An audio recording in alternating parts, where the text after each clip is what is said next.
Hi there guys, so recently Derek Chisora has teamed up with Anthony Joshua to do a bit of sparring in preparation for Anthony Joshua's challenge against Andy Ruiz Jr. to become a two-time world heavyweight champion.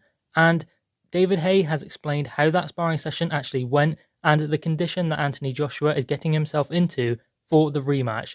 This is what he had to say. Derek said that Anthony was in great shape. He seemed very fit and very focused on his boxing. Plus, Derek says that he was very impressed by what AJ was bringing. He heard all of the right noises from the camp. AJ had multiple sparring partners, but Derek felt he was in fantastic shape. He slimmed down a little bit and he looks like he's ready now. If his aim is for a long-range boxing match this time, he needed to trim off a little bit of unnecessary weight, but still have the muscles to get through the 12 rounds. But he has put in the hard training that he needs. So it is apparent that Anthony Joshua is going for a long-range boxing style, and that was something that we knew from the off. We knew that Anthony Joshua was going to have to keep it long against Andy Ruiz Jr. So this is nothing new, this is no revelation. We knew that Anthony Joshua was going to try and keep it long, keep Andy Ruiz Jr. on the end of his jab, and just move around and outmaneuver Andy Ruiz Jr., who is faster with his hands maybe, but slower with his feet, because Anthony Joshua will be a lot more trim than Andy Ruiz Jr. And the fact that Andy Ruiz Jr. will have to be manoeuvring around an 18 to 19 stone body, Andy Ruiz Jr. will find it difficult to manoeuvre his feet into range in order to land his shots on Anthony Joshua. So ultimately, Anthony Joshua will definitely be lighter coming into this fight. In fact, we have seen a picture with him and Derek Chisora, and you can see he's a lot more lean, he's a lot thinner, and definitely going to be a lot lighter going into this rematch. Which again was something that we knew was going to happen anyway. We knew that Anthony Joshua was going to be cutting a little bit of size. And I understand that could be detrimental to his ability to be able to take a punch. But I don't believe that is so much of a worry. I believe that the reason why he is cutting weight is because obviously when he gets tired quickly. When the tank starts to empty, it empties very fast. And that is because of the big muscles and the lactic acid kicking in. So if he is a lot thinner and a lot leaner with less muscle mass, then that lactic acid isn't going to be such a problem. And when the tank does start to empty, it won't empty as quickly as it did in the first fight, because the big muscles won't be dragging Anthony Joshua down. So yes, maybe he's not going to be taking punches as well if they land flush, but are the punches going to land flush? If he's a lot leaner and he is able to ride shots and he is moving better using his feet, then ultimately he won't be taking flush shots. He will be riding them a lot more and moving his head and moving out the way of those shots. So Anthony Joshua is hoping not to get tagged clean in this fight.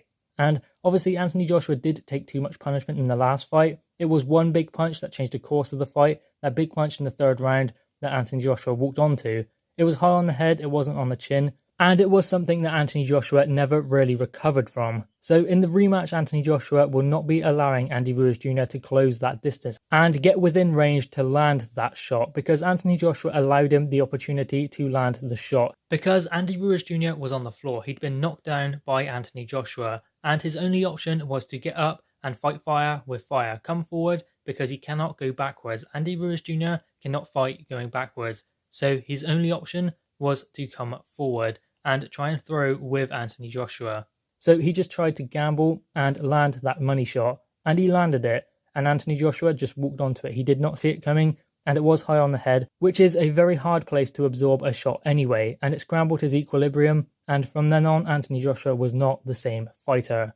So I believe we can expect to see Anthony Joshua throwing a few more feints, moving his feet a lot more, and keeping that jab in Andy Ruiz Jr.'s face. He didn't really use the jab, and when he did, he was throwing it out from the hip in the first fight.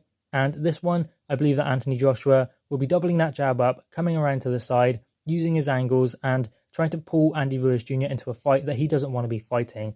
Andy Ruiz Jr. is a fighter. He's a good boxer, but he's more of a fighter. He's a come-forward fighter. He cuts off the ring, very similar to Canelo Alvarez. But Andy Ruiz Jr. cannot move his feet like Canelo Alvarez, and that is something that Anthony Joshua will exploit in the rematch.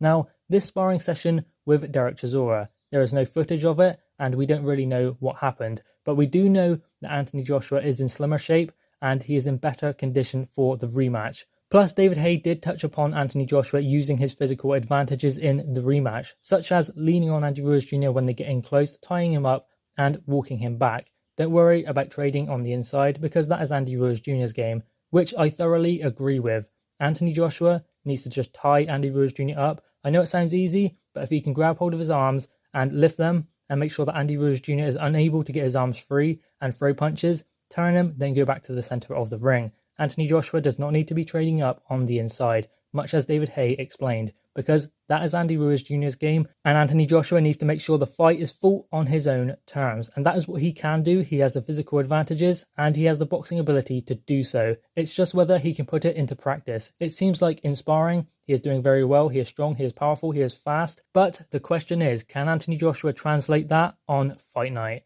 Drop your thoughts in the comments below, guys, and leave a like and subscribe if you are new. Thanks, guys.